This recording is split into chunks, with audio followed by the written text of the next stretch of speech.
Assalamualaikum warahmatullahi wabarakatuh. Kalau ada yang ngomong sufi tidak sholat, sufi tidak puasa, itu hoax. Ya, itu hoax. Sebanyak apapun ibadah, kalau nggak sampai di terminal yang namanya cinta ilahi, itu biasanya cuma dapat capeknya. Cinta ilahi yaitu kita jatuh cinta pada Allah dan Allah juga jatuh cinta pada kita. Hari ini masih belum, hanya Allah saja yang jatuh cinta pada kita. Kita belum mencintai Allah. Berpuluh-puluh tahun kita jual mahal sama Allah, padahal apa-apa yang ngasih Allah. Itu kan kayak kamu pacaran, sudah ditraktir tiap hari, diantar jemput tiap hari, masih aja jual mahal. Padahal kita tiap hari minta sama Allah, tapi disuruh membersihkan diri nggak mau. Kasihan Allah, bertepuk sebelah tangan cintanya karena kamu cueki dia. Untung Allah itu cintanya sejati sama kita, jadi ndak mutung, ndak patah hati terus kamu ditinggal, ndak. Kamu ditunggu sampai kamu jatuh cinta padanya. Cuma kamunya jual mahal. Saya ndak tahu kapan kamu sadar bahwa terlalu mahal kamu menjualnya sama Allah. Turunkan dikitlah harganya. Apel sehari 5 kali, itu pun waktu apel kamu cuek. Bayangkan loh, kalau kamu punya pacar terus apel tapi pacarmu cuek, diajak ngomong tapi pikirannya kemana, lihat kemana-mana, tidak fokus sama yang diajak ngomong, itu kan tidak enak. Dan tiap hari Allah kamu gituin. Waktu kamu sholat pikiranmu kemana-mana, tidak merasa sedang berhadapan dengan dia.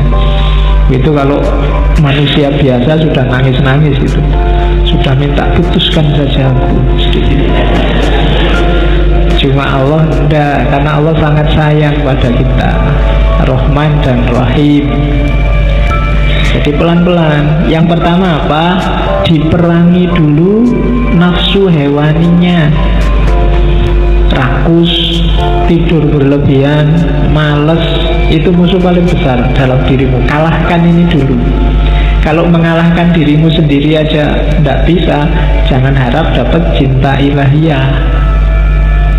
Kalau ini sudah menang kamu dari dirimu sendiri, baru kalahkan sifat sabu'iyah. Sabu'iyah itu sifat kepuasan, marah, mencaci maki orang, bikin susah orang lain, ambisi menjatuhkan orang lain, itu sifat hewan buas.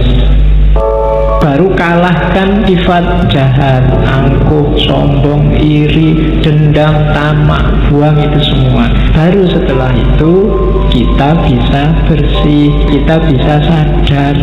Sebelum itu semua kalah, kita tidak akan sadar bahwa kita itu keliru, kita itu salah, kita itu juga berdosa. Cuma sadar saja masih belum cukup. Kita harus naik kelas. Kalau dalam sufi ada takholli, bersihkan dirimu, terus tahalli, isilah dengan yang bagus-bagus, akan mengalami yang ketiga tajalli, menemukan hakikat tadi.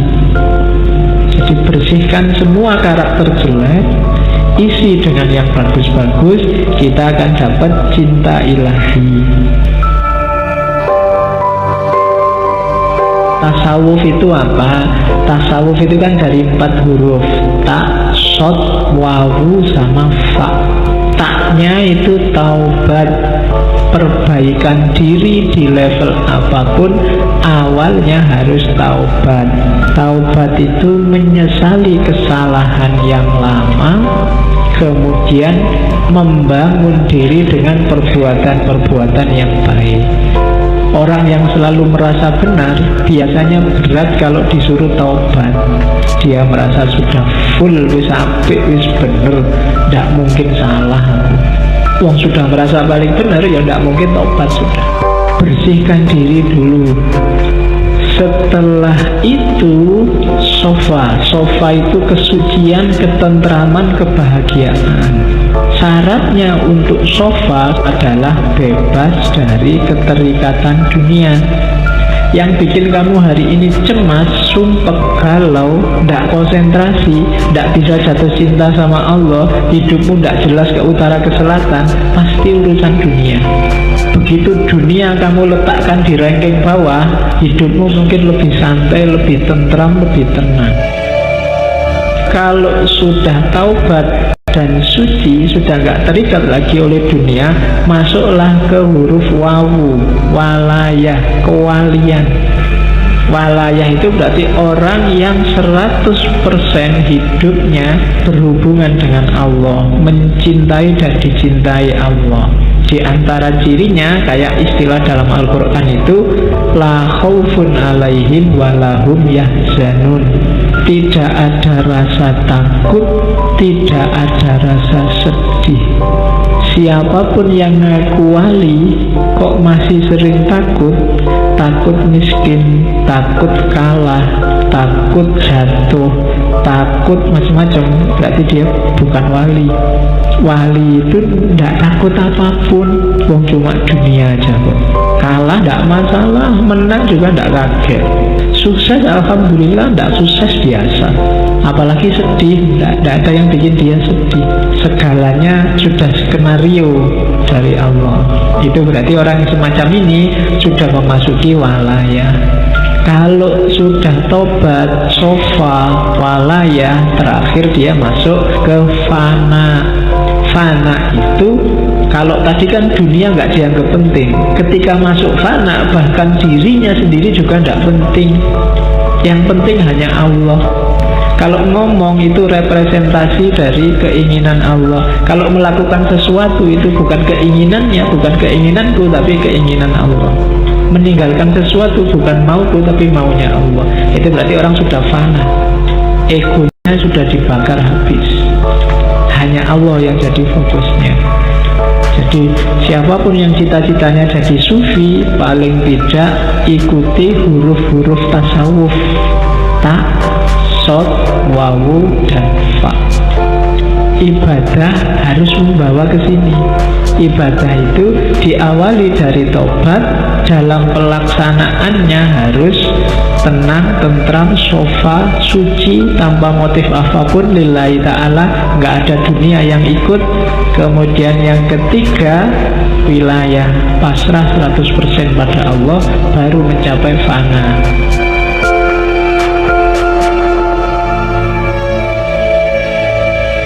Fal ilmul munazzalu alaina ilmani. Ilmu yang diturunkan oleh Allah pada kita itu ada dua jenis ilmu, dua jenis pengetahuan, zahirun wa batinun. Ada ilmu lahir, ada ilmu batin, yakni asyariah wal ma'rifah. Yang lahir namanya syariat, yang batin namanya makrifat. Ada ibadah lahir, ada ibadah batin. Dan saya nggak akan jelaskan yang ibadah syariah, kalian pasti sudah ngerti semua. Kita fokus ke yang ibadah batinnya, meskipun dua-duanya saling terkait. Fa'amaro bisyariati ala zahirina wa bil ma'rifati ala batinina. Maka Allah memerintahkan untuk melaksanakan syariat terhadap lahiriah kita, jasmaniah kita, dan memerintahkan untuk makrifat pada batin kita. Lian taja min ijtima'ihima ilmul haqiqah, supaya lahir dari persatuan syariat dan makrifat, yaitu ilmul haqiqah, pengetahuan tentang hakikat. Jadi ilmu itu dua, syariat dan makrifat, ilmu lahir dan ilmu batin. Yang syariah diperintahkan untuk lahir, yang makrifat diperintahkan untuk batin. Dua-duanya harus jalan. Kalau ada orang bilang tasawuf itu anti syariat, berarti belum banyak membaca buku-buku tasawuf. Hampir semua sufi bilang level dan suluk itu dimulai dari syariat. Cuma jangan berhenti di syariat. Syariat cuma lahirnya, butuh batinnya. Hidup kita kan juga begitu. Lahirnya ini ngaji, cuma kalau batinnya nggak beres, ngajimu nggak ada nilainya. Ngaji cuma pingin nonton santri yang putri-putri misalnya, itu kan nggak dapet apa-apa. Kelihatannya sekarang banyak putrinya berangkat, hasilnya beda. Kalau batinnya nggak beres, lahirnya juga nggak bernilai. Awalnya kan batin dulu, baru ada manifestasi lahirnya. Apapun itu, kuliahmu itu cari ilmu apa cari ijazah apa cari gelar? Makan itu biar kenyang apa biar hidup apa biar besar apa biar, itu kan batinnya. Segalanya pasti ada lahirnya, ada batinnya. Dua-duanya harus beres. Pak, saya ikhlas Pak ngaji itu Pak, tapi nggak pernah ngaji, ya bodoh wae.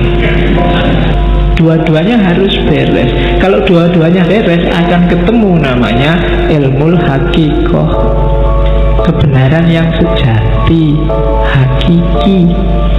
Oh, ini toh hakikatnya itu loh. Oh, sholat itu berarti rahasianya ini toh. Oh, puasa itu berarti ini yang dimaksud oleh Allah. Itu bisa ketemu kalau gabung antara lahir dan batin. Dua-duanya penting, saling butuh. Wa illa famujarradu ilmi dzahir la tahsulul haqiqah. Kalau tidak ada makrifat, tidak ada batin, maka ilmu lahir saja tidak akan bisa menemukan hakikat. Wala yasilu ilal maksud, dan tidak akan ketemu maksudnya.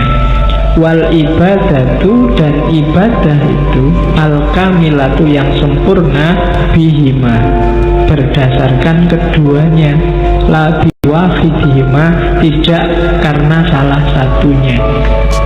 Jadi harus ada dua-duanya. Wa ma khalaqtul jinna wal insa liya'budun, dan tidak aku ciptakan jin dan manusia kecuali untuk menyembahku. Liya'buduna itu ai sekaligus liya'rifuni, supaya kenal aku, supaya makrifat. Ya'bud itu ibadah zahir, di situ terkandung liya'rifuni, supaya kenal Allah, supaya makrifat.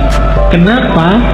Faman lam ya'rifhu kaifa ya'budhu, karena siapa yang tidak mengenalnya, bagaimana dia bisa menyembahnya.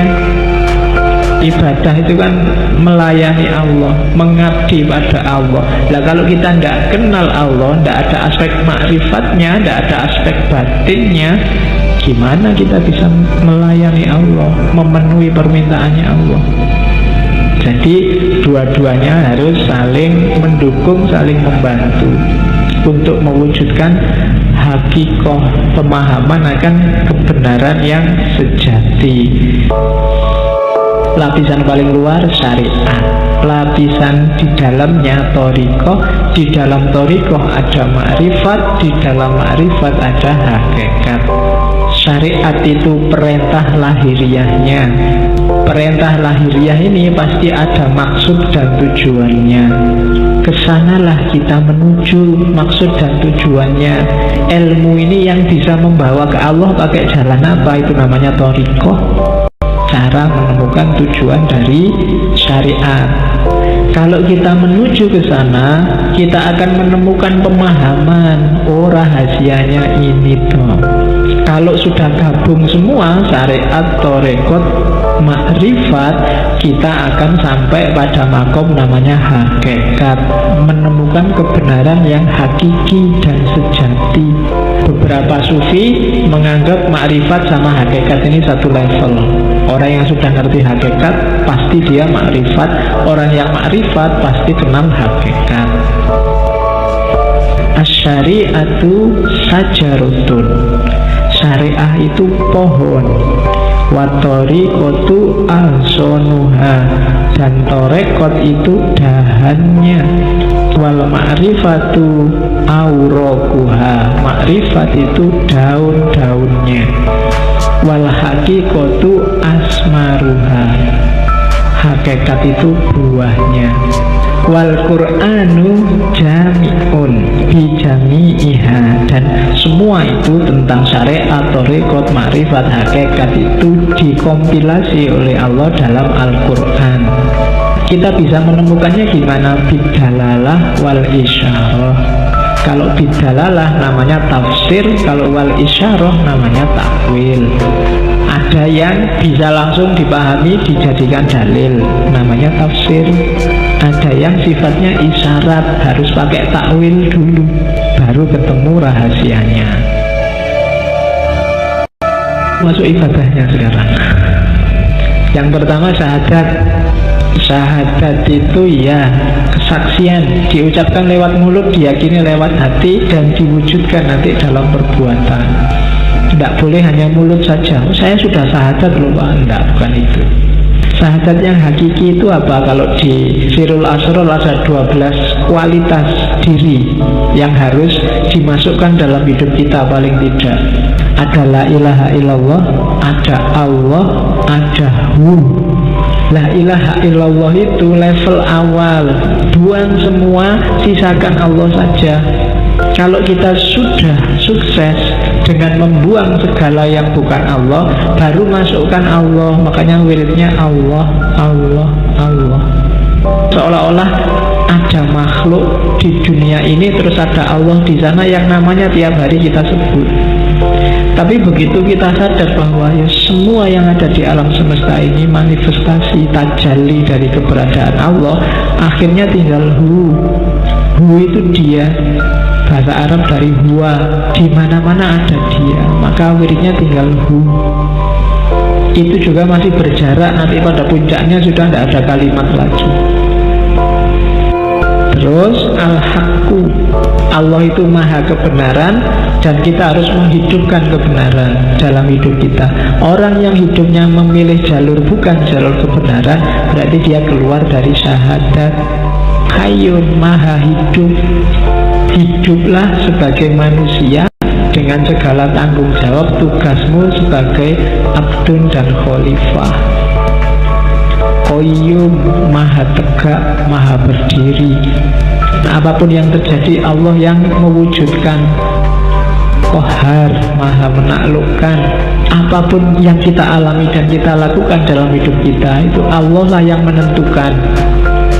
Fattah, pembuka. Apapun masalah kita, Allah yang ngasih solusi. Wahab, maha memberi.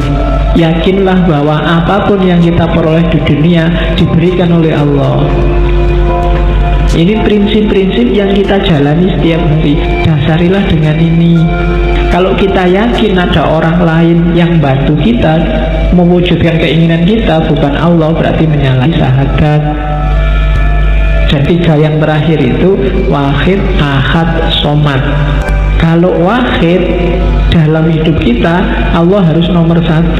Urusan apapun tidak boleh mengalahkan urusannya Allah. Ngaji apa jalan-jalan? Kira-kira yang lebih disukai Allah yang mana? Oh, lebih disukai ngaji, aku milih ngaji. Itu berarti wahid, Allah kita nomor 1-kan. Yang kedua ahad. Kalau ahad itu ya Allah lah satu-satunya, dia yang Maha Esa, yang tunggal. Cuma dalam prakteknya yang membuktikan bahwa kita yakin Allah ahad itu Allah yang wahid. Ketika Allah kita nomor 1-kan dalam hidup kita. Buktinya Allah wahid, Allah somad. Allah satu-satunya tempat kita bergantung. Kita tidak menggantungkan diri pada ijazah, pada gelar, pada uang, pada jabatan, pada pekerjaan. Allah saja tempat kita bersandar. Itu berarti Allahus Somad.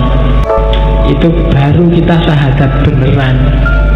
Kualitas syahadat nomor 1. Mengucapkan syahadatnya gampang, cuma implikasi konsekuensinya panjang.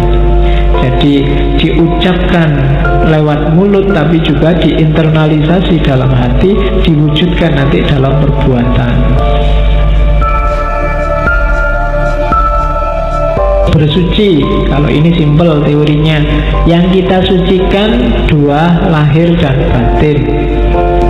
Ingatlah kalau kita sedang wudhu toharo, itu yang disucikan lahir. Sucikan juga batinmu. Siapa tahu masih najis, siapa tahu masih kotor. Cuma prosesnya panjang. Kadang-kadang untuk penyucian batin orang butuh guru. Jangan disucikan sendiri pakai teori sendiri. Ada baiknya nyari guru yang kamu anggap ngerti gimana caranya membersihkan diri, menyucikan batin. Jadi selama ini kita hati-hati sekali biar zahir kita suci. Mau sholat, jangan-jangan celanaku ini kotor, kena najis, terus ganti sarung. Jangan-jangan kan sering begitu. Ya bagus, cuma pernah nggak kita khawatir, hati-hati dengan kesucian batin. Mau sholat dulu, batinku sudah suci belum ya? Jangan-jangan masih ada hasud, dengki, iri, cuek, dan seterusnya. Itu menyucikan batin. Makanya sholat itu ya diancang-ancang sebentar lah, jangan ujuk-ujuk.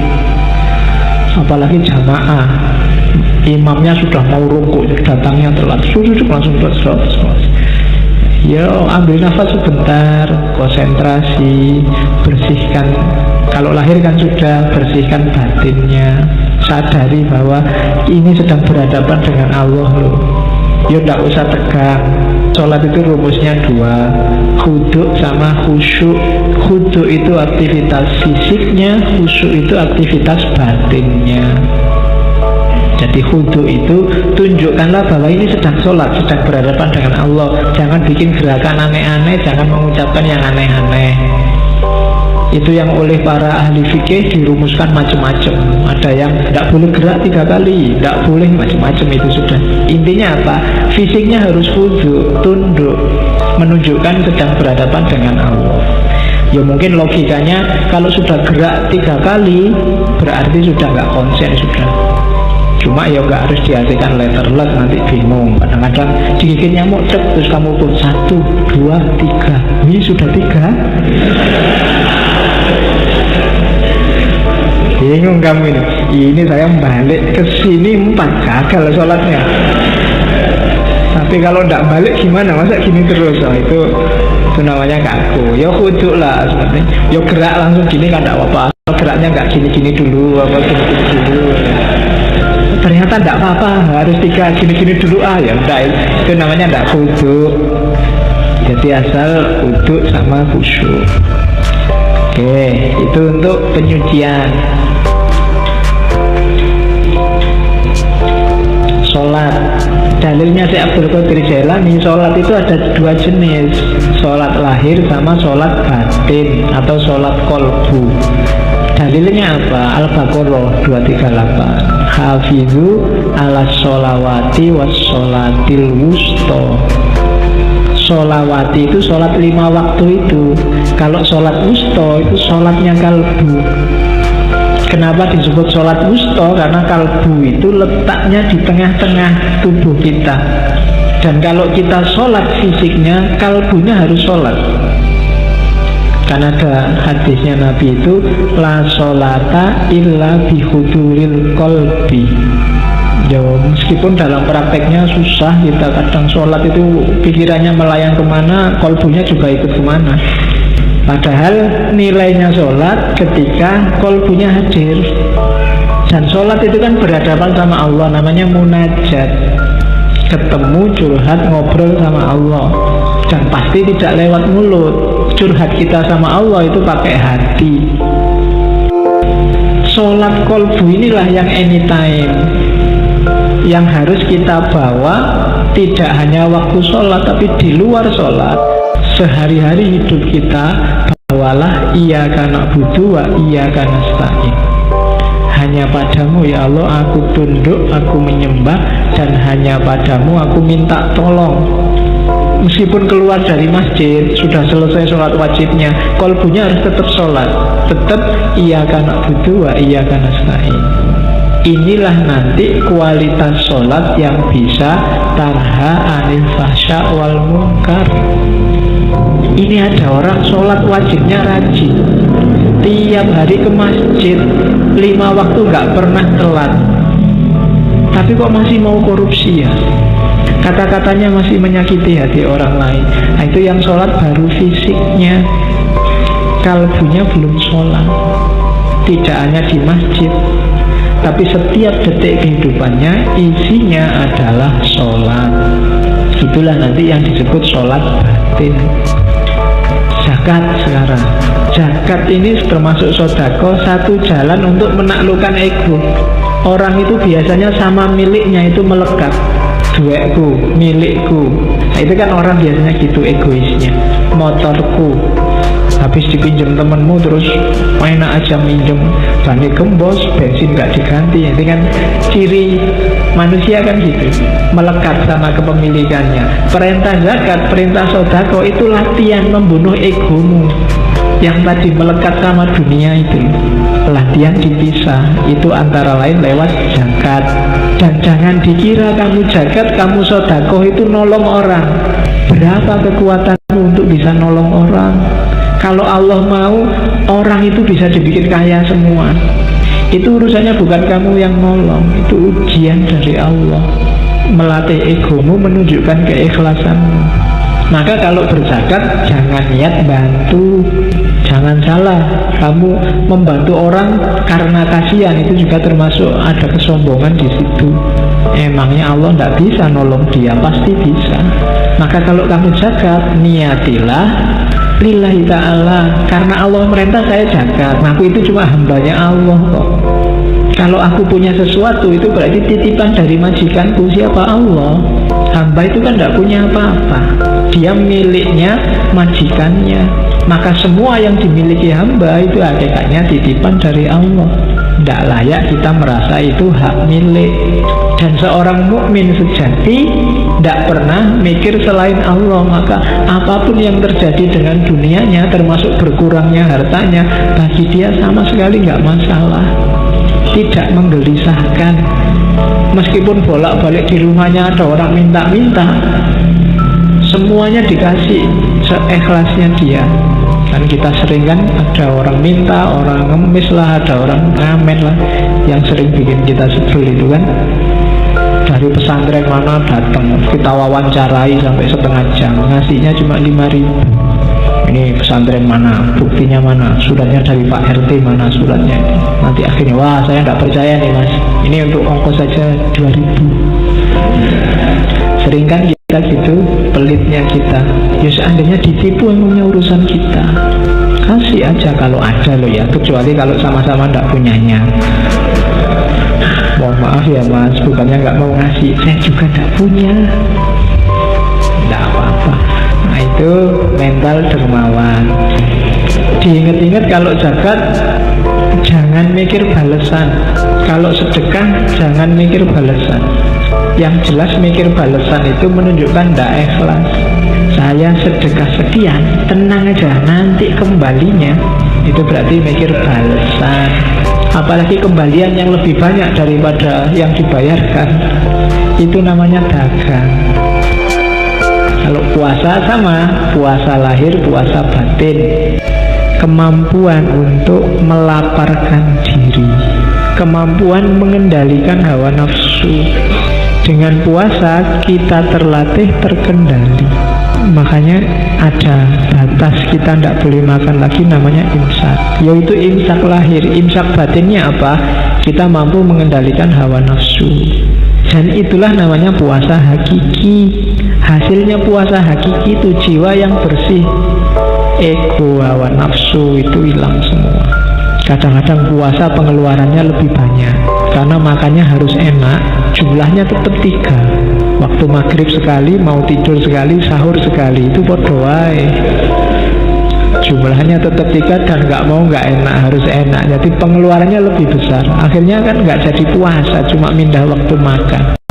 Apalagi yang ngincer takjilan. Hari ini masjid sini, besok masjid sana. Dan nanti didiskusikan, ini masjid sing paling enak sing di, mesti gitu. Ya ndak apa-apa, cuma masuklah sebentar ke wilayah hakiki. Kira-kira dengan puasa itu mampu nggak kita menaklukkan hawa nafsu dan ego? Berani nggak misalnya kalau pas kita puasa, HP juga puasa, internet juga puasa, kecuali habis buka puasa. Latihan-latihan rohani. Nggak apa-apa ya, kalau sudah nggak terikat lagi oleh WA, nggak tergantung lagi oleh internet, nanti WA-an dengan tidak terikat. Hari ini kan kita terikat luar biasa. Banyak sekali hal-hal yang nggak harus bikin kita tergantung. Sekarang kita tergantung. Semakin berat kita menuju Allahus Somad. Makanya satu-satunya jalan apa? Latihan. Ya pelan-pelan, dikit-dikit, ditaklukkan pelan-pelan. Nafsu itu triknya di situ. Karena jiwa kita itu butuh pembiasaan. Kalau sudah terbiasa lebih gampang. Kalau sholat kita hari ini Allah hanya 5% mewarnai, ya besok ditambah jadi 6%. Kalau kemarin ingat Allah itu awalnya saja Pak, pas Allahu Akbar, setelah itu lupa, ya nanti ditambahilah Allahu Akbar sampai Fatihah, ingat. Setelah itu agak lupa. Latihan kecil-kecil gini lama-lama jiwamu terbiasa. Kalau haji syariat kita sudah tahu ada manasiknya. Kalau haji hakikat gimana? Haji itu kan perjalanan suci. Perjalanan suci kalau rohani namanya suluk. Adanya di mana? Tasawuf. Jadi haji rohani itu ya para sufi yang melakukan riyadhah. Yang pertama apa? Carilah guru yang ngerti untuk belajar. Setelah itu apa? Summa mulazamata dzikri bil lisan. Setelah itu amalkan dengan lesanmu. Wa mulakhadzatu maknahu. Perhatikan maknanya hatta tahsila khayatal qalbi lahu. Zikir dengan lesan, perhatikan maknanya, karena zikir ini bisa menghidupkan kolbu. Kalau kolbu sudah hidup dengan zikir lesan, summa yastahilu bi zikril batin. Batinmu akan zikir juga. Hatta yusaffihi mulazamata asma'i sifat. Sampai kemudian batinmu yang tiap hari zikir itu menemukan tajallinya Tuhan. Fatadhura ka'batas sirr. Sehingga tampaklah Ka'bah rahasia.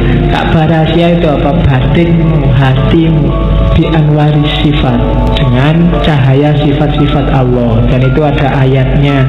Allah itu kan ketika nyuruh Ibrahim sama Ismail untuk bangun Ka'bah, kan pertama-tama disuruh mensucikan batin. Wa ahidna ila Ibrahim wa Ismaila antahhiro baitiya lit-taifina. Jadi bukan bangun tapi menyucikan Ka'bah. Ka'bah yang di mana? Di dalam diri. Makanya dulu Syekh Hamzah Fansuri berjalan kemana-mana sampai Mekah nyari Ka'bah, nyari Tuhan. Di dalam Ka'bah pun tidak ketemu, ketemunya di dalam hati. Itu Ka'bah itu sir. Tawaflah di sana. Kalau nggak ada kesempatan haji lahir, haji batin, syukur-syukur bisa dua-duanya lahir dan batin.